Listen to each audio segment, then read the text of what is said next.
Hello everyone.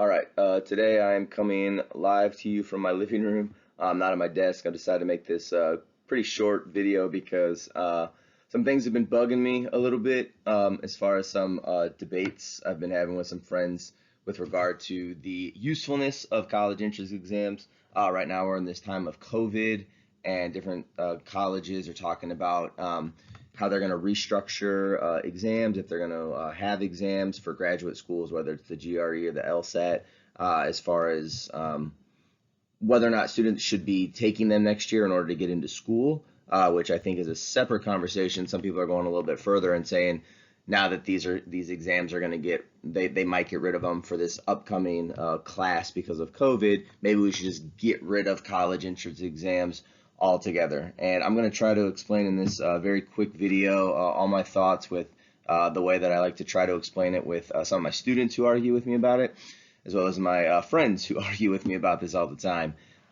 Whether or not people have exams or not, I can make an entire video about why I think college entrance exams are actually a good thing. But I'm not going to, I'll do that in the next video, all right? So this short video, we're going to talk quickly about the fallacy that people come up with, and they say things like college entrance exams do not predict whether or not you'll graduate from college. And I'm going to, the fallacy involved in this is what's known as selection bias. And the best and most fun way to explain this is by looking at the NBA. All right. So let's start with the NBA, and on the next slide, we'll talk about college entrance exams. Okay. So the average NBA player is 6'7". All right. And in the NBA, there are over 15 players currently in the league who are over 7 feet tall, and they don't do all that well with regard to scoring. All right, they don't put up a lot of points per game. If anything, it's like they might, kind of get lucky. It's like stand under the basketball hoop, we'll pass it to you, and you can basically reach up, touch the rim, and put the ball in. But they don't do that well. You have shorter players, all right, such as LeBron James, who's obviously sort of like, the leading MVP for the last several seasons. He puts in an average of about 27 points per game. Obviously, that's a lot. You have someone who is much shorter, right? James Harden, he's only 6'5", right? And he puts up 34 points a game. James Harden is an animal when it comes to scoring, right? He is incredible at scoring points. Okay? So it would be very easy for me to look at this with the selection bias fallacy and say, hey, you know what? Height doesn't do a very good job of predicting whether or not you're going to score points in the NBA. So why should we have some sort of height requirement for the NBA, right? Anybody at any height can score points in the NBA. Here's the selection bias part. The selection bias is that the NBA already created some sort of height threshold for you must be this tall in order to get into the NBA, in order to have the opportunity to score a lot of points per game, right? But there is some sort of threshold. Now, it's not a legal threshold, right? Anybody at any height can play in the NBA, but there is some sort of, market idea of what the height threshold should be in order for people to get into the NBA. I think I looked it up. The average height of a current NBA player is about 6'7", right? So my guess is probably around 6'3", 6'2" is the bare minimum that most general managers and coaches are going to look at when it comes to the draft in order before they're even going to consider allowing someone into the league.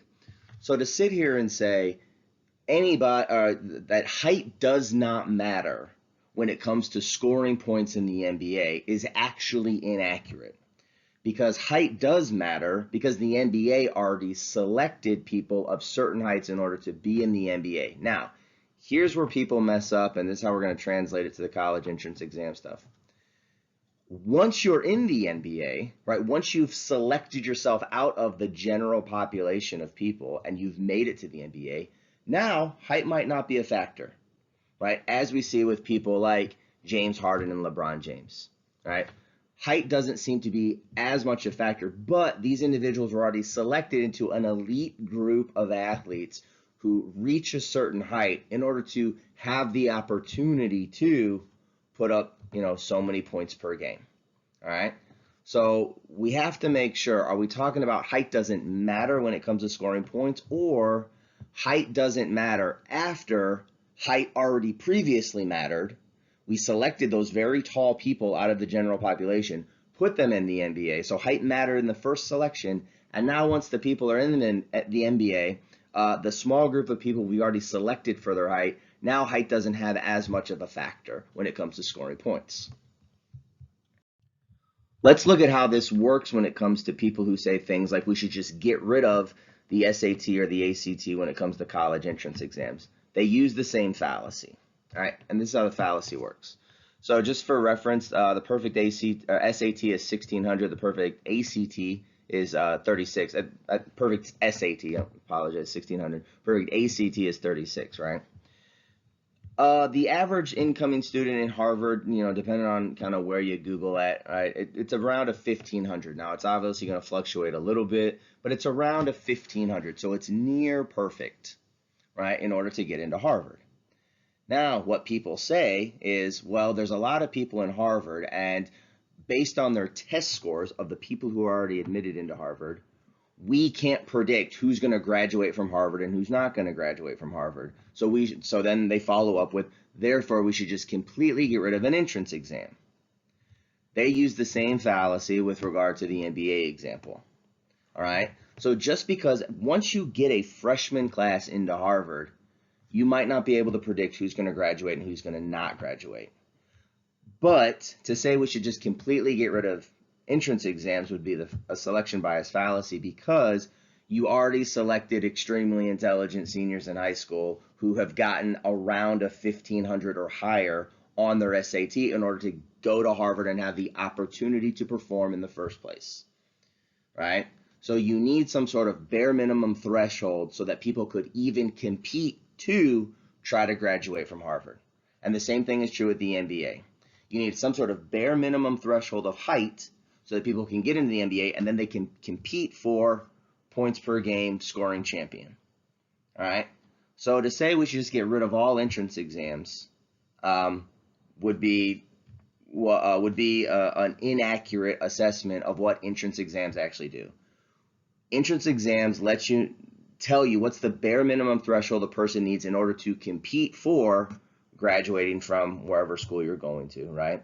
But once the entire freshman class is in college, those entrance exams might not be able to tell you within that already carefully selected group of people who's going to graduate and who's not going to graduate.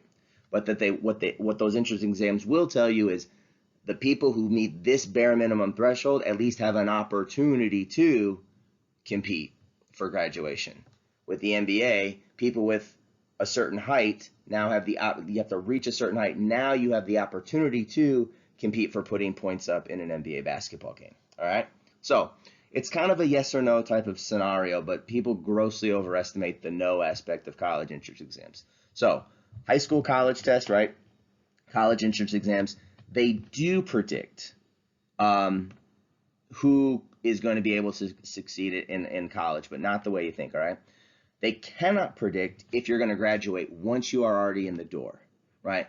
But they do predict what should the threshold be in order to get into the door in order to compete for graduation, all right? In the same way, height cannot predict who's going to be the leading NBA scorer, right? But height can tell you what's the bare minimum height a person needs in order to even be able to compete to be the leading scorer in the NBA. All right. Now, with all statistics, right, there are always a few anomalies, and I'll give you the easiest one for the NBA. People always point to someone like Muggsy Bogues, right, who was 5'3" and he played in the NBA. And this is both a good and a bad example, right? It's a good example because he competed in the NBA. I looked it up right before I made this, and he scored about 7.7 points per game, right? So he put up a few points per game over the course of his life, right? And people point to him and you're like, okay, yeah, that makes sense. I guess anyone at any height could play, right? It's a bad example because Muggsy Bogues played NBA basketball in the 90s. And the fact that we can pull up that one guy who was 5'3", who was able to sort of overcome the structured NBA system that says you need to be over, 6'2", 6'3" to even have a chance. It's like we pick one guy at one time, and because everybody knows who he is that 5'3" guy, that tells you all you need to know with like, okay, one guy did it one time. That's an anomaly, right? That shouldn't be the rule. That is the exception, and that exception happened 25 years ago, right? And the same thing could be true with entrance exam for colleges, right? Is there going to be somewhere some student who gets a 1200 on the SAT but could perform incredibly at Harvard and be valedictorian in the class? Sure, absolutely, right? But it would be like one person in a very rare instance that probably would only be able to come around once every 30 years, like Muggsy Bogues comes around once every 30 years in the NBA. All right? So, college entrance exams, they do predict academic graduation success in colleges. And when people say they don't, what people are falling into is a selection bias trap, and they forget that they already selected for the students who were most likely to be able to graduate from that institution based on the bare minimum threshold. Every different college set their each college sets their own threshold in order to get into the school in the first place. All right. So yes, once a Harvard freshman class is in, you might have a difficult time predicting who's going to graduate and who's going to not graduate. And the person who leads the top of the class might have the lowest test on the SAT. And you might say, well, college, test didn't predict anything. And there's going to be a lot of students who get a perfect 1600 who drop out of Harvard, right? Who don't graduate, right? But that doesn't mean that the test was bad. What it tells us is that there was a minimum threshold, and we needed to first get that threshold before we could even sort of open up the doors for people competing, right? Same thing with the NBA. There's a minimum threshold about 6'3", 6'4", somewhere in there, right? There's going to be plenty of people who are 7 feet tall who don't score any points, right? As I had on the last slide, right? But that doesn't mean that height isn't a factor in the NBA. Of course, height's a factor in the NBA. All right. So don't fall into the selection bias trap when you're getting into arguments with people about whether or not academic entrance exam testers are going to be able to predict college success, right? It's not going to tell you if you're going to graduate, but it's going to tell you whether or not you have a shot at a certain institution that has some sort of bare minimum threshold, right? I'll make another video that lets you know why college entrance exams are actually a good thing, specifically for students who are historically marginalized in lower income areas, who have more difficult, who come from sort of less privileged backgrounds, we'll say. College entrance exams are actually really good for them, and I'll show you why in the next video. All right. That's all I have. See you later.